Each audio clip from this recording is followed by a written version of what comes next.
2:42 in the morning, Monday morning with Mr. DJ. How you doing? Outsourcing Billboard's Hot 100, harvesting yet another Lost 45 from Billboard's Hot 100 the week of September 19th, 1970. Pretty laid-back record by Marmalade called Rainbow at number 51 the week of September 19th, 1970. Marmalade, they had that huge hit in the spring, early summer of 1970, the most melancholy Reflections of My Life. And it was just...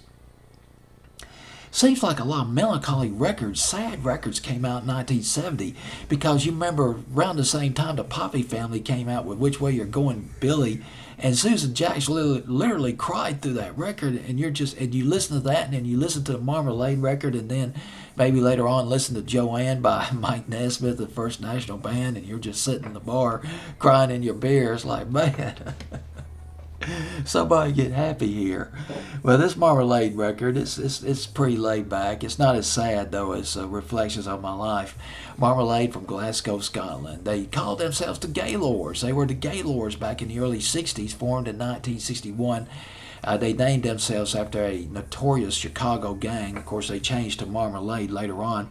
Got a little bit of critical acclaim in Scotland. Put out a single that was originally done by Chubby Checker called 20 Miles. 20 Miles, a minor hit for Chubby Checker in 1963.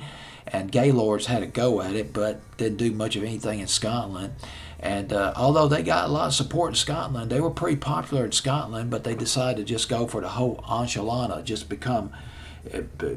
try to become big across the UK. Got a break in 1967. Big break. They performed at the Marquee Club in London, the legendary Marquee Club in London. They supported Pink Floyd. Marmalade did.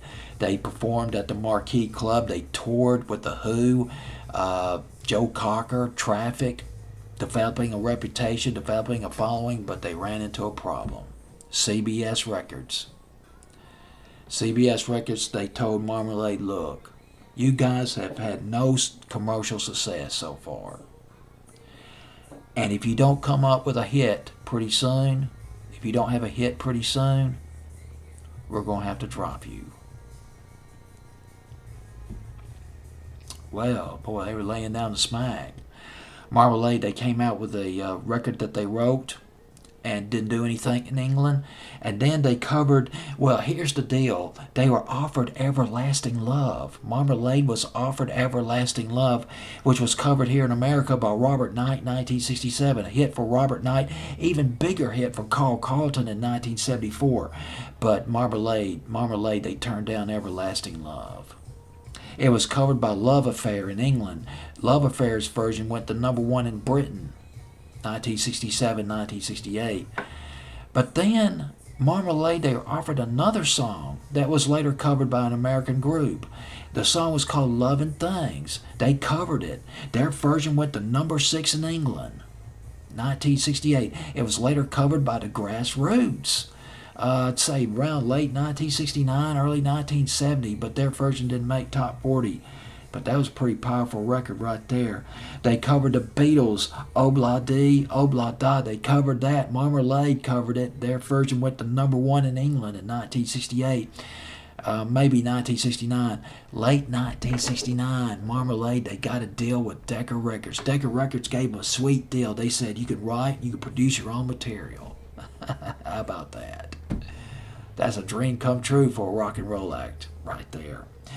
Well, first studio session, when they started working on their first album for Decca, they came up with Reflections of My Life, their biggest international hit. Well, their biggest hit, period. Their only American hit. Rainbow went to number 3 in England, but only went to number 51 here in the States. And it's at number 51 the week of September 9th, 1970. Billboard's Hot 100, Marmalade with Rainbow.